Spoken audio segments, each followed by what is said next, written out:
নমস্কার সবাইকে, দে official minute ব্লগে সকলকে জানাই স্বাগত। দুপুর 1:30টার দিকে টোটো করে চলে গিয়েছিলাম আলিপুরদুয়ার বঙ্গভূমির সামনে। সেখানে গিয়ে দেখি প্রচুর লোক। আমি সেখানে না গেলে বুঝতেই পারতাম না যে এতটা ভিড়। আমি কোনো পার্টির তরফ থেকে না, অ্যাকচুয়ালি আমি গিয়েছিলাম আমাদের প্রিয় দেবদাকে দেখতে।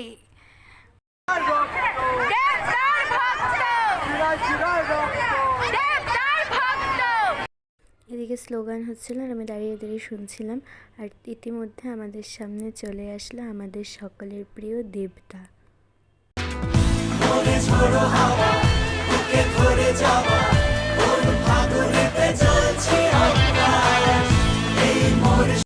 দেবদার প্রচুর ফ্যান, প্রচুর লোকে লাইট পোস্টের ওপরে দাঁড়িয়ে অবধি দেবদাকে দেখার জন্য চলে আসছে, মানে এত লোক। ছোট থেকে বড় সকলেই দেবদাকে ভালোবাসে, এটাই বুঝতে পারলাম।